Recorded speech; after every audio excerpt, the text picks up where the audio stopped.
Anthony F. Pepe, mediums, oil paint, acrylic paint, graphite, charcoal, lead, leather, poetry. Let me put it this way, I don't rule anything out. I have all those bottles out there, spray painted. I'm going to make a wind chime out of them. Nice. But I'm going to make it upside down. Like, I'm going to put them on rods so that they're kind of like reeds blowing in the wind. Okay. You know what I mean? I like the hand.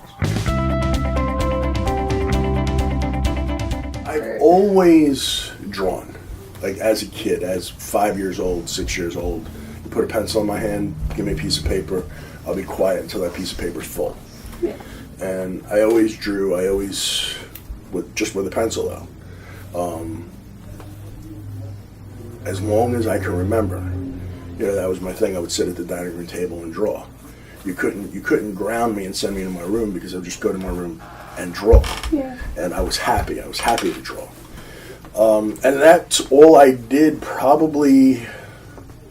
I never painted, never did colored pencils for a while, but just wasn't my thing. I was like, I just want to do it in pencil. Yeah. Give me an old number 2 pencil, and I would draw all day. And then about 15 years ago, so 2001, I went through a really bad breakup. It was my first real heartbreak. And that's what started me writing poetry and started me painting. I just needed an outlet. I had all this fucked up emotion that I just had to get out. And with the poetry, the way the relationship went down, I needed answers. So I went researching. And that's my first book of poetry is all, it's all domestic violence awareness and child abuse intervention. Mm-hmm. Because come to find out that she was a product of abuse, and that's ultimately what caused the demise of the relationship. And I didn't understand any of it. It was like this world was completely foreign to me. The whole mentality was completely foreign to me. So I needed answers, and as I started getting my answers, I started writing. I always kept journals, but I never, wrote poetry. But it started becoming poetic. I had all this angst and anger and heartbreak to get out. And I did it through painting. And at the time, I was working in acrylic. And all that work and all my sketches from when I was a kid, because I had stuff from way back to when I was 10. And that's all gone.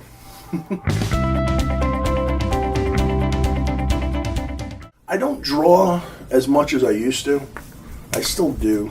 But now I'm painting so much, I'm not drawing, If I have a project, I guess if a project came up that called for pencil work, then I would do it in pencil. But right now, everything is paint. But like that, those images there's 12 of those. They're all, that whole series is based on that sketch. Okay. How did you come up with that sketch? My ex-girlfriend sitting on the floor, holding her knees, talking to me. I was just having a conversation. So this sketch became that whole series. I don't think I made that decision. It just happened. Like I said, I was writing journals, and some of it started to become poetic, and I noticed that, and I started making it poems, and I was like, oh, okay. I'm gonna now I try, instead of just writing a journal entry, I try to put what I had to say in a poem, and that kind of like progressed from there.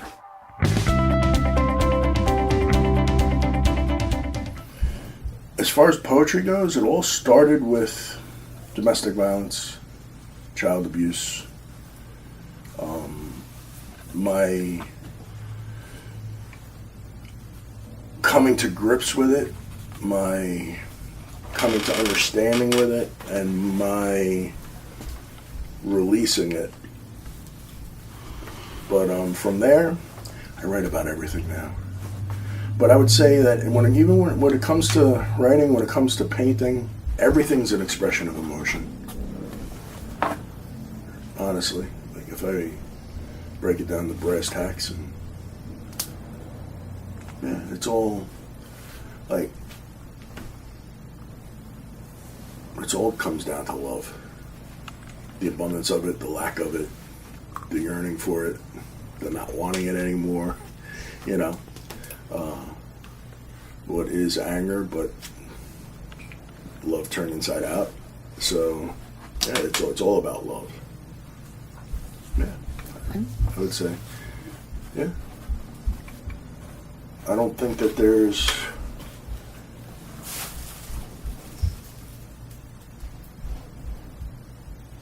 I don't think there's anything that I painted that didn't come from love in one way or another. Whether it's love of myself or love of another person, or the opposite of love and anger and angst, or like that piece up there is my box of demons is bursting at the seams but not quite overflowing. There was a whole lot of that's my box of demons, but it's still about love. So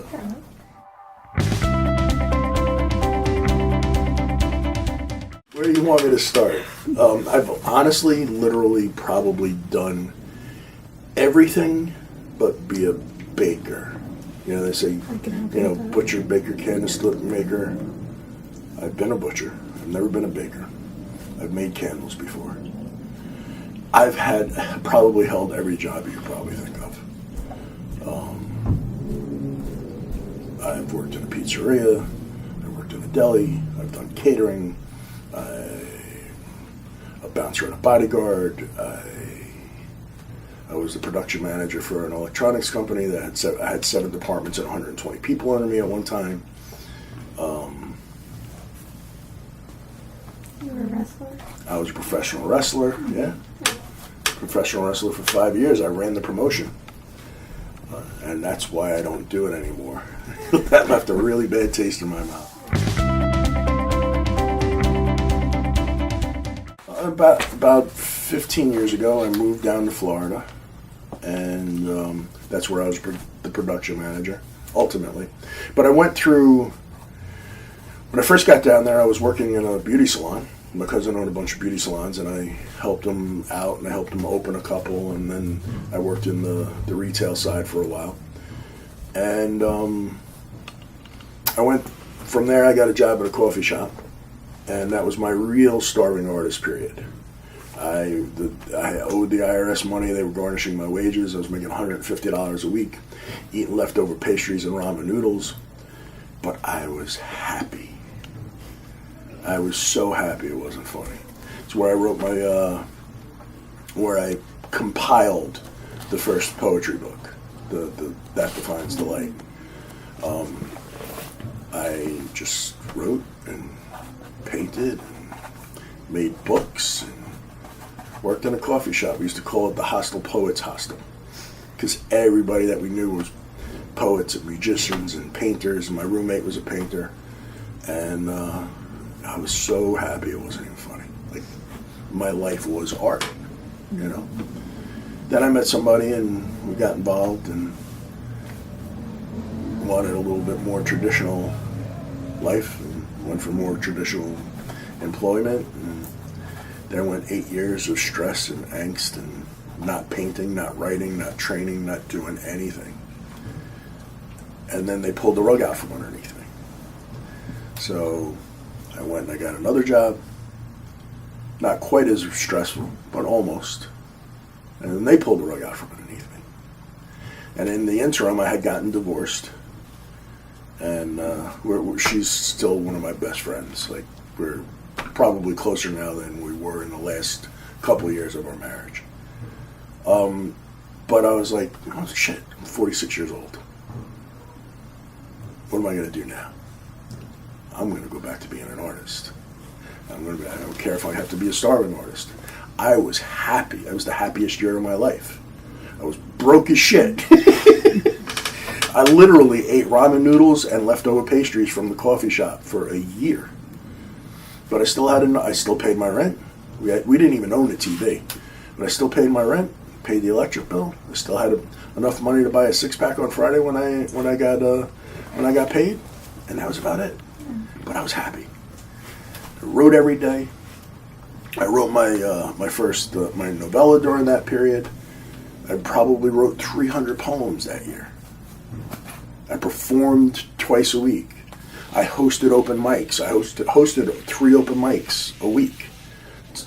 All I did was write, read, recite poetry, make books. I didn't do a lot of painting then. It was a little bit of painting. But and I painted and I drew. And I lived as an artist. That's who I was. So you know what? I'm going to do that again. And I came up here last February, and I took 10 days. So then I'm going to go back to the Northeast because I'm originally from New York. And so my best friend lives in Doylestown. So I started here in Philly, Doylestown.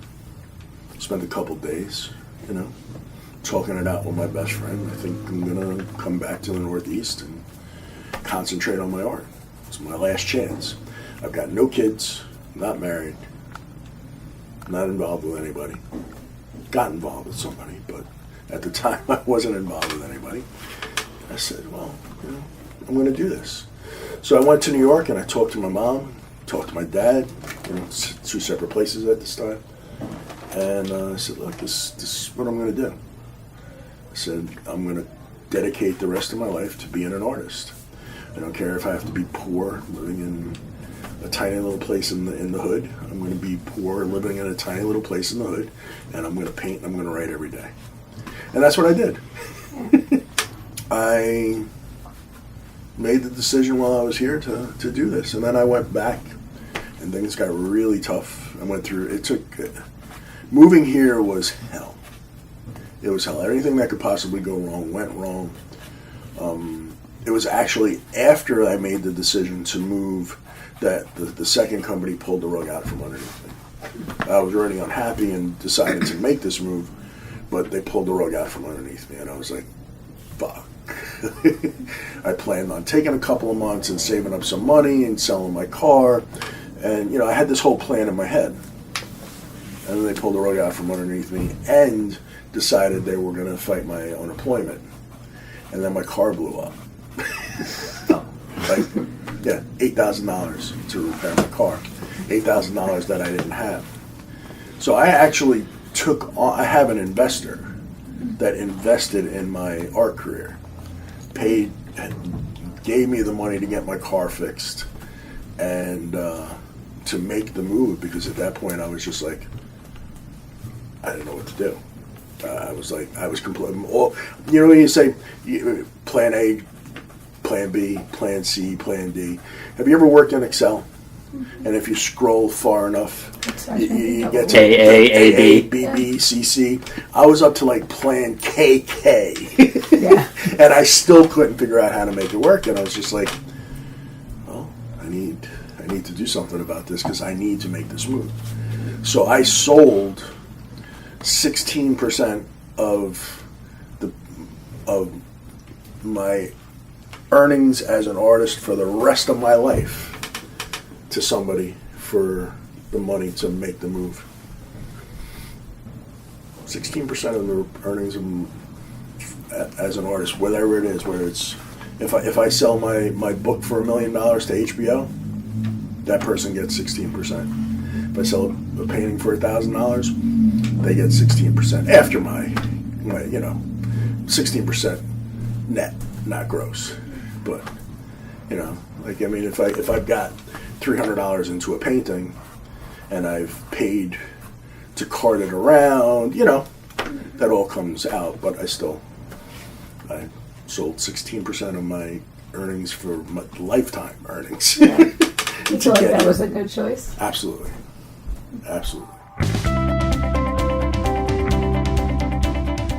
I haven't sold anything from shows yet. Everything that I've sold has been actually customers and employees at the club.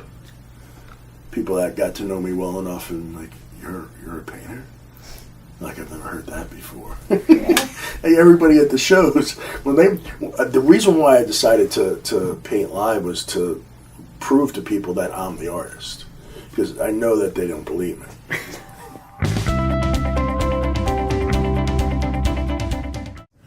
It's not so much that I'm not your normal human being, never mind your normal artist. Yeah. I stick out in a room full of football players, never mind in a room full of artists. You know, I can't go to a bar and stand anywhere near the door without people thinking that I'm the bouncer. Like I said, when I moved here, I got up at midnight and I walked the streets, and everybody knew I'm not somebody to fuck with. So it's not so much, that I don't look like an artist. It's just like I'm not your normal human being anyway. So. Fair enough.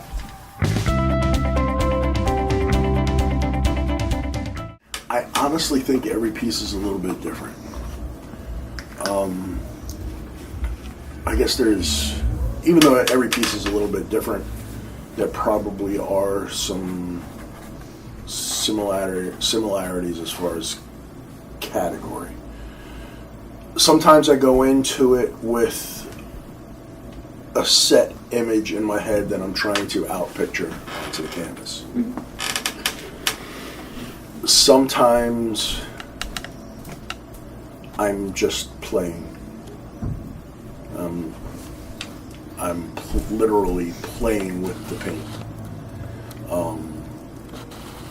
Mixing two colors that I normally wouldn't mix together and seeing how they react.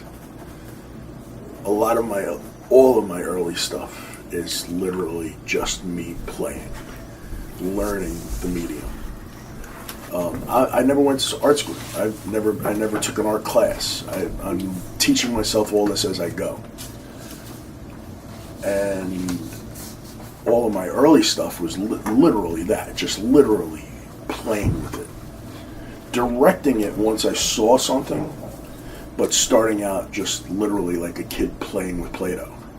Like a kid that sits there and squeezes a piece of Play-Doh for 4 hours and then says, "Ma, look, it's a rabbit." And if you look hard enough, wow, it really is a rabbit.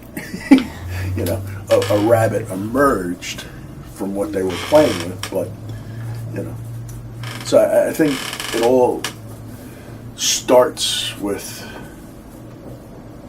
playing. But sometimes, like, the tree paintings, that, of course, is, that's a person. I had a picture that I worked off of, just like this. Just the whole plan with that series. There's 4 of them. There's that one. There's that one. There's that one. That's all the same picture. The plan was to take that image from complete. I think that was the first one. Complete expressionist to something, a little bit more 3-dimensional, a little bit more fleshed out, and then eventually turn it into something like this. But that relationship went awry before I can get it to this state, and I'm lucky that she was okay with me with what I did. So sometimes I have like this. There's a set image that I'm working with, So I'm recreating that image. Something like that self-portrait there, I didn't have an image, a picture, but it's a self-portrait. That's me. I was out-picturing myself and 2 facets, because you can see the face in the background over there. The voice on the back of my head, so to speak. That's what that is. So I had something I wanted to express. I had an idea of what I wanted it to look like, but it was also a whole lot of playing in that too. So it kind of falls, in between completely playing and just then maybe directing it in a certain direction and deciding to recreate an image, and anywhere in between. Like even with this, there's a whole lot of playing with shading and playing with flesh tones and playing with mixing of the colors, and there's a lot of playing here, but my end result, I want to recreate this image realistically. Now the background is going to be kind of abstract. As a matter of fact, that's the background that I was going to paint this one on. Okay. And that's the background that I was going to paint this one on. Well, when it came down to doing it, I realized as an artist, I'm not ready to do that yet. Yeah. You know, this is a step that I was planning on taking a year from now. I had that, it started with this background. I'm like, I love that background. And that color scheme reminds me of this girl. Yeah. So I'm like, okay, well, I'm going to paint her on there. And when I tried to do it, I'm like, I don't know how to do this.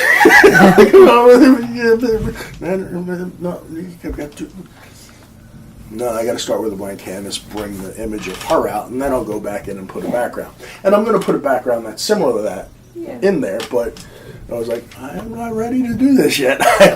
I couldn't figure it out, you know. And usually I can figure shit out. That's what it's all about for me. But sometimes, and when I can't, I know when to walk away. No, I can't do this. I'm going to go do it this way, and then what I am going to do, though, is I'm going to paint just an outline of that painting on that when I'm done. And I'm going to do the same thing with this there. So, yeah.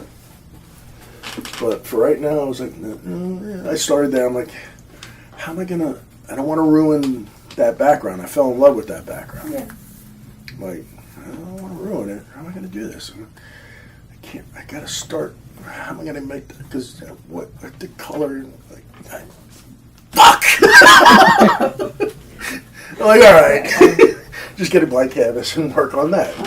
You know, so as far as process goes, yeah, sometimes I have a set image and I do what I can with the ability that I have to recreate that image. Sometimes I'm just playing around, right? Just having fun with it. You know, what happens if I do this? What happens if I do that? What happens if I do this and then do that? Like, okay, that looks great. I'm going to keep doing that. You know, and that's what I do.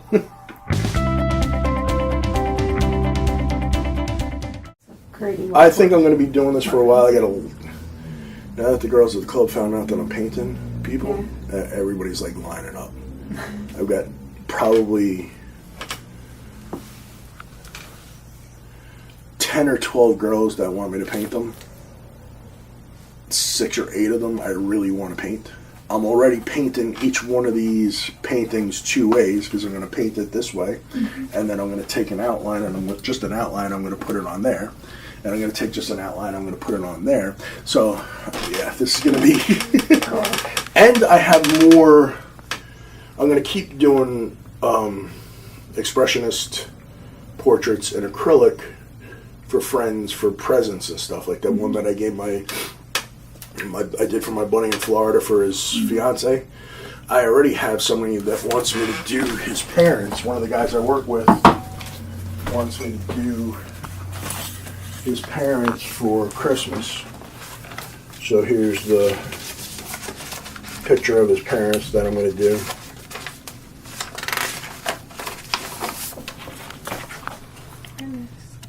What, do you plan to do that in acrylic? Yeah, I'm going to do that in acrylic. But these, I don't know how to explain it. I feel differently about these than I do about that or that. This is more a business. Yes, it's artistic, but it's not my art. Mm-hmm. This is, somebody wants me to paint a picture, you know, this is the original that guy gave me. Okay. You know, he sent me this, he's like, can you do something like this? I said, I can't recreate it exactly. I said, but I could do something like it.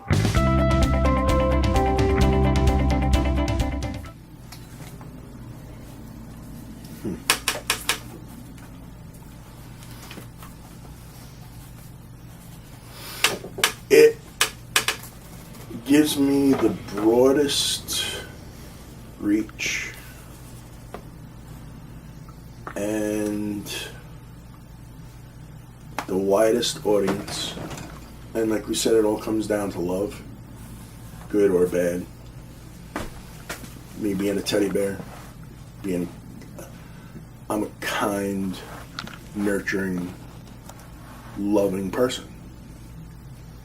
I like to spread that around, you know. So it gives me the best means, the best opportunity to do that the most. And I want to, everybody, even in the most minuscule way, nobody can look at one of my paintings and not be touched in some way or another, not think about something. And I like to be able to elicit that in people. And people will ask me, well, what does it mean? You tell me, what does it mean? You tell me how you feel. You tell me first what you feel. What does it mean to you? And then I'll tell you what I was thinking. But I'm not going to tell you what you're supposed to see, what you're supposed to feel. Otherwise, I would do everything realistic. Yeah. I'm not doing realistic paintings. When I'm working abstract or I'm working expressionist, it's because I want you to see what you want to see. You know, and that's why I do it. I do it so that I can touch you, make you think, elicit some emotion in you. Whatever emotion it is, it's the emotion you needed to have at that moment because you were looking at my painting. Yeah. Whether you realize it or not, I know it as an artist, you needed to feel that. Whatever it was, at that moment you needed to feel it. It's just a painting. You know, I know what I feel when I look at it. I know what I think. Sometimes it's different than what I feel or thought when I was painting. Yeah. It all depends on where my head is now. So it holds true for everybody else. Yeah. Okay, so we were talking about this piece and what you see and what Yes. you feel. So go ahead.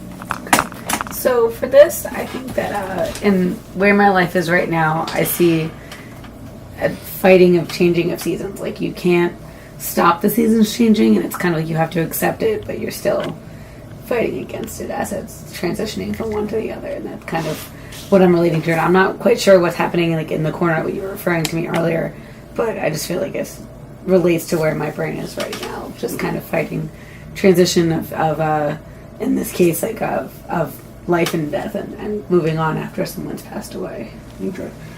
With most of my tree paintings, quite obviously, you know, every one of them has the fall in it, that transition. Quite many of them have the fall and winter in them. And like the big one in the hallway, it has all four. And if you really look at that, there's a little bit of snow in spring and there's a little bit of snow in summer too, because you never really know, you know. Mm-hmm. And what I get most out of this, and I'm going to give you some of the things that I get out of it. And then I'm going to tell you where I was at when I did it. Most people see some sort of humanoid figure. I get snowman, I get astronaut, a lot of ghost, and then people just see a person.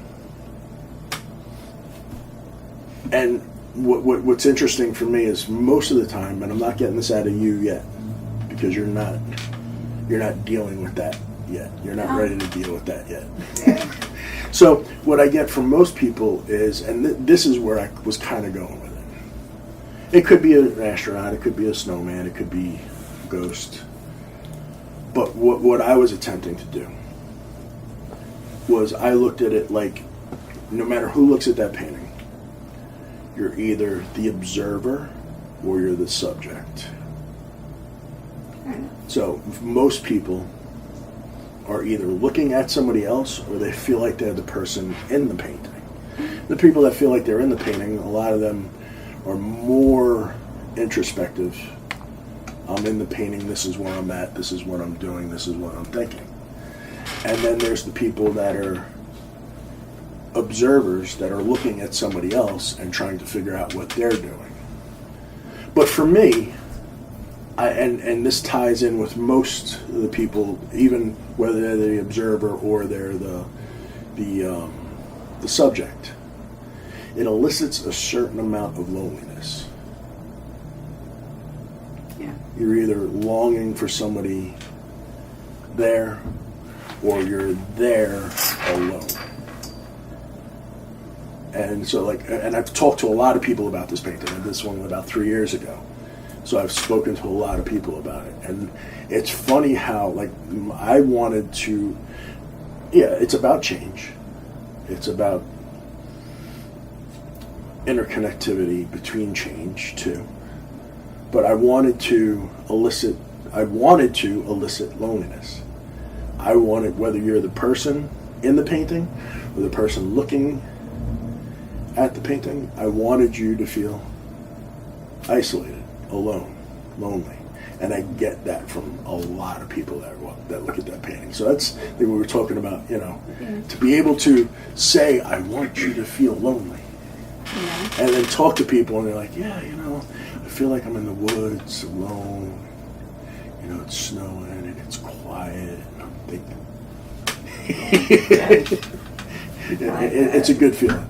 I think it's interesting that I wasn't ready to deal with the figure, though. I mean, I understand what you're interpreting of other people have said, but I feel like where I am right now, what it's interpreting, now I can start to kind of deal with it and start to imagine what I'm I wasn't almost ready to deal with the figure yet. And I feel like it's almost when I saw that, it reminded me of a feeling that it's almost it's forceful, I have to start to deal with that part of my life, and I've spent the last 6 years trying to ignore that part of my life, and it's kind of time to start to transition into that. So for me, I'm not sure the figure in either piece is me or hoping that's my father coming through and becoming a figure in my life again, or what that means. But I think it's kind of more of I don't really see it as I think stereotypically I can imagine that as a ghost because of white, and you assume white as a ghost. But I also feel like that's kind of a presence that could be past or future. It's almost kind of Christmas Carol-y. You can imagine it's past, present, or future. And I feel like I almost need it to be the contrast. I need the changing of seasons to be the present, and then this is where I'm going to go. I've seen these pieces before, and I've always loved them. And I feel like I've never part of me has never acknowledged the figure. I just felt I didn't need to in some way. Not that I didn't love that part of your piece, but there's just something that wasn't I get you. My brain needed to be. And as much as I love doing it, and as much as I love, I love this too. Yeah. I want to know what and why, and just to have you have that. I wasn't ready to deal with it really, and now I am. And that's okay. Yeah, I mean, personally, if I had to pick two, I feel like I love the other piece, but I feel like it's just the color scheme feels like it's more of the colors that I've more of a comfort and a warmth in it. And I guess that kind of relates to the loss of a loved one, of feeling more warmth than cold. And the coldness feels like the emptiness, and the warmth feels like their presence still there. So it's kind of interesting. I love them together, especially side by side. I feel like it still speaks the same image to me of currently going through, loss of a loved one. So, cheers. I love it. Thank you for sharing. Of course. Thank you. There's no such thing as not being an artist. I will never not be an artist. I might not be an functioning artist. I might not be an active artist. I might not be practicing artist, but I'm always going to be an artist. Always. If I never created another piece of art in my life, I'm still an artist. I guess. And for probably a lot of the same reasons, maybe other reasons too. And on a more positive note, it's kind of like once you're an addict, you're always an addict. Once you're an artist, you're always an artist. You might not be practicing, you might not be creating, but you're an artist. You might not be using, but you're still an addict. In much the same way. I mean, art is addicting. It's a part of my makeup. It's a part of my DNA. It's part of who I am.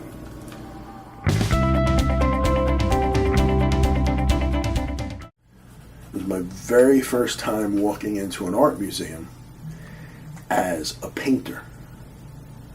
I'd gone to museums, school trips and stuff when I was a kid, and my teens on my own. I never was in an art museum as a painter. And it was so profound.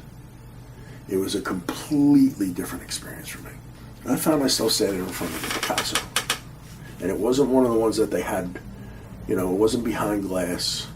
The ropes were, like, I was able to get this close to it. And I'm standing in front of a Picasso 2 feet away. And I'm like, wow, this is really cool. And I could see the actual brushstroke. I could see the brushstroke in the paint. And I was just like, I was lost in it. That's Picasso's fucking brushstroke. Right there in front, like, and then I started to try to figure out how he painted it. Like, I'm like, look, now I'm deconstructing a fucking Picasso. Like, okay, so he put that there. And then he did that. And I felt like, for that moment, I felt like I was talking to Picasso. Yeah. Like, I was just like, oh my God. Like, I'm, like, he was showing me, well, then I put this color, I put that in there, and then I took this brush and I put that in there, and then I took this brush and I feathered that in. I was just like, and like the whole world changed for me after that. I was just like, holy shit. So, yeah, you were talking about going to a museum, and that was the first time, and it's actually been the last. I still haven't walked back into a museum as a painter. I haven't gone to the film museum because that's something that she and I had planned, and the relationship went by the wayside before it happened. But yeah, that was like, and the rest of my time at the MoMA was completely different. I looked at everything differently. And now I look at, like, I guess, and I never realized this before, when people are looking at my art, I expect them to do that to my art. I expect them to try and figure it out. I expect them to try and deconstruct it and figure out how I did it. But it was I was just like, and I can still see, it was just a small little, and it was in this incredibly deep blue. And I can see the actual lines that the bristles left in the paint. And I was just like, Picasso put that there. Like, I can almost see his hand doing it. And I was just like, wow, I feel small. But it was awesome. It was top 100 moments of my life. It's got to be up there. Like that moment. It's probably even higher than that. Maybe top 50, top 20 moments of my entire life. That realization. That's Picasso. Like, I was literally like talking to myself. See that? So anyway, I had a similar situation with a Duchamp piece, actually. And it was just like, whoa. It's incredible, and I feel like it changes everything. Yeah, it did. It changed everything for me. Yeah. It changed. The other thing that happened, and it was actually on that trip too, that really influenced me doing this. It was the Monet exhibit, and number one, seeing the scale that he painted on a lot of, like, I never realized the scale. Like, some of his paintings are fucking huge. Yeah. And when you read a little bit, like I said, I never went to art school, so I'm not I don't know just how much Monet painted and how he immersed himself in it in the later years of his life. That's all he did. Like, oh, the greats are the greats because that's all they did was paint. This is what they focused their lives on it. And yeah, that's why they were as good as they are.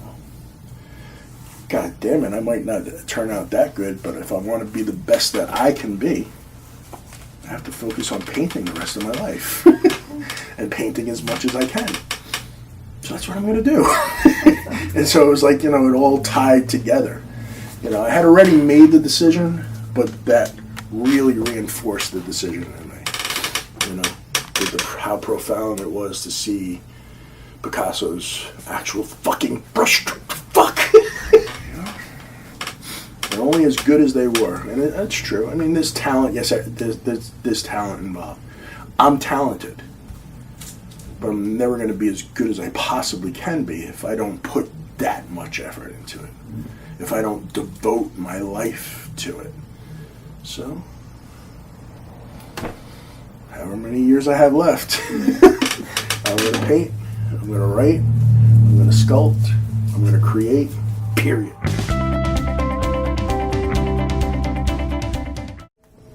Absolutely not. I wouldn't mind knowing more about the history, like the story about, how much Monet painted. And I have books. I don't want any kind of education as far as technique, style, influence. I don't want to be influenced. I want to create my own technique, my own style, my own expression. I don't want to. It goes back to playing. It goes back to the child mentality of playing. I want to discover it myself. I don't want somebody to say, okay, so if you take this color and this color, if you take this much of this and this much of that, and add this much linseed oil, and you use this brush, this is the outcome you're going to get. I want to find that on my own. I want to mix my own flesh tone. I want to find it. I don't want somebody to tell me. The process is the fun. That's where the fun is. It's like Muhammad Ali said something along the lines about loving the training more than the fight. You have to fall in love with the training to be successful in the fight. Somebody else said something about falling in love with the process, but it was all about kind of along the same lines. That you have to love what gets you there, not what you're finished, not what you're done with. You have to love getting there, So, for me, it's about the process. It's about learning, too. I don't want to ever stop learning. I want to figure out new shit. I want to figure out shit that nobody's ever figured out before. And I feel like I already do stuff that I know traditionally you're taught not to. I've had people tell me, well, that happened because you did this. Okay.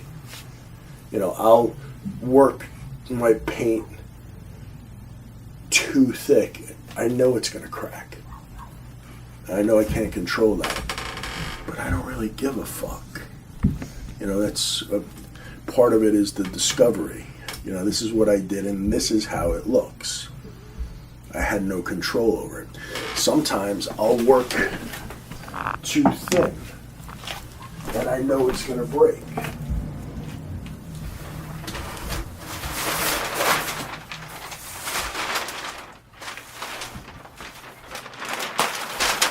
But when the paint broke, it really looks like wet hair, doesn't it? Yeah. Beautiful. So I knew I was making it too thin. Yeah. But for me to get the effect that I was looking for, the drips that I was looking for, I needed to thin it out that much. The end was, when it broke, it really looks like hair. And now people say to me, how'd you get that to look like hair? Because I fucked up. And I made the paint too thin. And it separated. No, sadly, I never looked at art as something that I can devote my life to at that point. I was still stuck in capitalist America, traditional employment. Being successful meant a bigger house and more cars, and none of that made me happy. The only thing that came out of my most financially stable points in my life were great experiences. Did a lot of traveling. I got married in Machu Picchu, for Christ's sake. So I don't have that much against having money. But my great experiences from having money are so far and few between compared to being an artist. Pretty much on a daily basis, I touch somebody with my art. Whether it's a painting or a poem, I touch somebody on a daily basis. I talk to somebody, I get to interact with somebody, I get to grow through that interaction on a daily basis. So, yeah, getting married in Machu Picchu was fucking awesome. I got married by a shaman in one of the most fucking incredible places on the earth. It was great. Then I didn't do anything else for a year. I worked 100 hours, 120 hours a week. You know, that's all I did was work. So, I had a great house. I slept in it. I had a nice car. I drove to work in it. I drove home in it. I went to sleep. My house exists so that I can go to work. My car exists so that I can go to work. I exist so that I can go to work. I was 360 pounds. I wasn't working out. I wasn't expressing myself. All I did was work. I was fucking miserable. I'll never do that again. Never. I'll never hold a regular job again. Never. The only job I'll ever do right now is bouncing a bodyguard. Stress-free. Get paid to be myself. Stand in a corner and scare people. You know, make the girls feel comfortable. We got girls that work at that club that won't work anywhere else. They can work anywhere in the world. They won't work anywhere else. They only work there because I'm there. It's a good feeling. You know? That in and of itself is more valuable than the money. You know? So I'd be trying to be an artist. Yeah. That sounds Or I'd good. be miserable because I wasn't.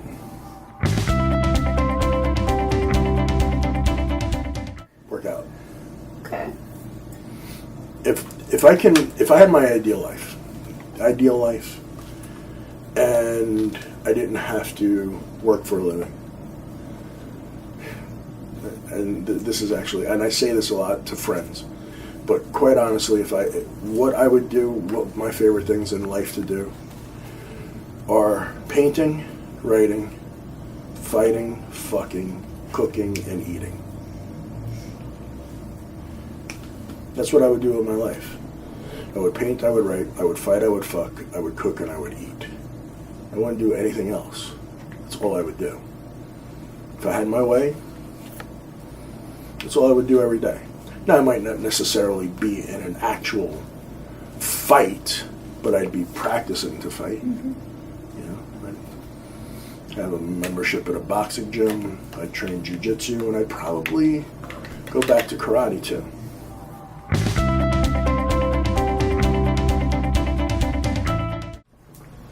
Best advice.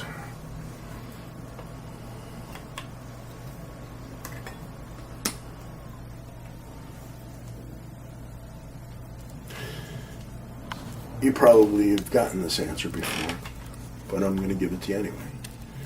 Do something you love and you'll never work a day in your life.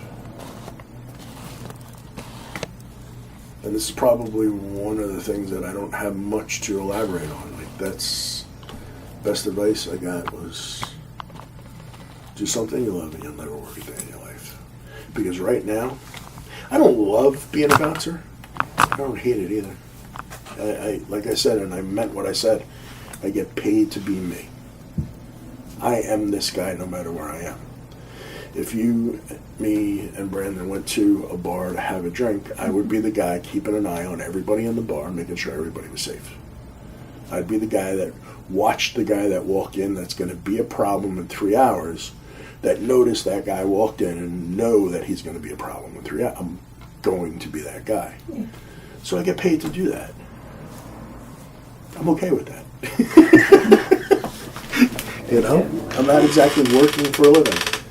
You know, in May, I sold enough paintings that was the equivalent of 3 weeks take-home pay for me.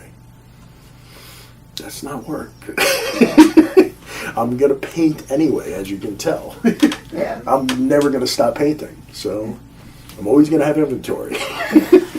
Very good.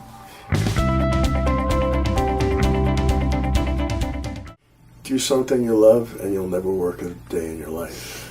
Fair enough. Because I didn't really understand it for most of my life. I heard it plenty of times when I was younger. And I'm like, well, I love being an artist. I love painting. I love writing. How do I fucking make a living doing that? I don't understand. It's like a riddle, you know? I didn't understand it back then. Mm-hmm.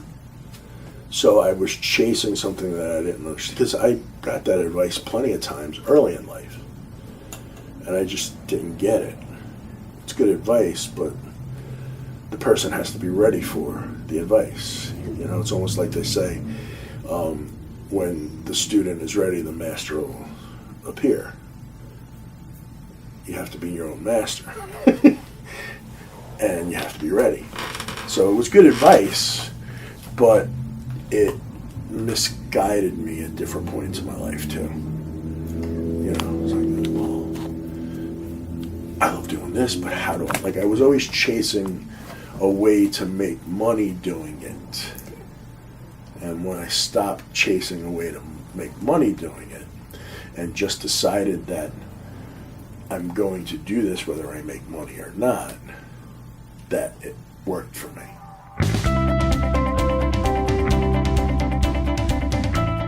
I really enjoy the shows, number one, because you've made me comfortable. Number two, because you've made me feel, I've never felt like an outsider. You've always made me feel, and I don't know if everybody feels the same way, but you've always made me feel like an insider. You made me feel welcome. You've made me feel like a peer.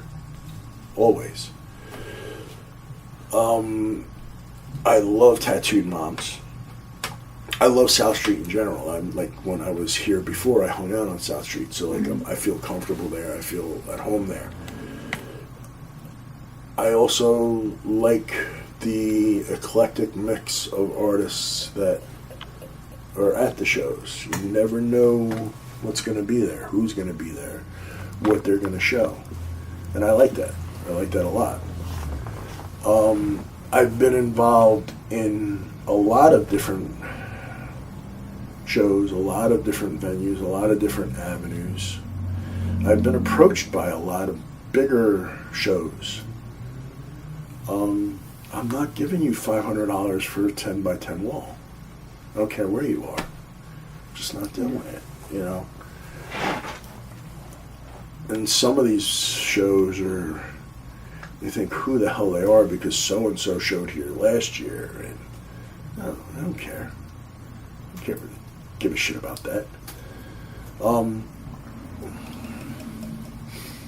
All of my experiences with Fused have been positive. Most of my experiences with Tattooed Moms have been positive. I've never had any problems with the bar itself. You know the problems that I've had with some of the patrons, but they've been few and far between. You guys are as relentless, if not more relentless, than me with promoting. You get some people that are putting on shows and they, yeah, we're putting on a show, and, you know, we're going to do this, we're going to do that, we're going to do this, we're going to do that, and they make one post about it, and, you know, nothing. You guys post every week, if not every couple of days when a show's coming up, you know, and I do the same thing. It's the only way to promote. You're always looking to expand and grow and evolve. That's important. Test your limits. Test your boundaries. Do something that scares you every fucking day. You know? Take on a new experience. Take on a new challenge. And you guys do that. So there's a lot of reasons why we gel, why we, you know, why the chemistry works. So I'm the same way, you know. But when I posted about these, and do something that scares you every day. I was going to do this a year from now. I'm going to do it today. And I'm only going to do it today. Tomorrow I'm going to do it live in front of a bunch of fucking strangers. Why? Because why not? I was very proud that you decided to do that. I was very proud of you for doing that and bringing that out into the world. Fucking do it. Well, I know you were nervous about it. I was very proud that you decided to bring it out into the world. I hope you'll continue to do that. Yeah, absolutely. I'll probably paint live every time if I have the space. Absolutely. We'll make sure you have the space. I think that was a great experience for you to go out of that. I know you were nervous about going out of that comfort zone, but I think that was a great experience for you. I mean, I just started doing this that week. Yeah. Hey, as a matter of fact, I'm going to show these new paintings that I just started, and maybe I'll do it live. Yeah. Why not? I love it. I respect it. I would prefer it to be that way. So, if you're doing something you're too comfortable with, it's just not. Yeah. It's not working. Yeah. So that's what I have to say about Fused. Thank you. We appreciate that.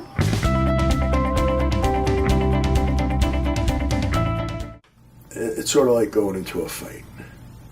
Don't go into a fight that you're not ready to die for.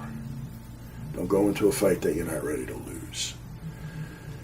If you're not completely consumed with being an artist, don't do it. Don't even think about it. Don't even try. Keep it as a hobby. Do it on the side. Keep it in a drawer. Give it to your mother, your girlfriend. Unless you're completely consumed by doing it, don't even start.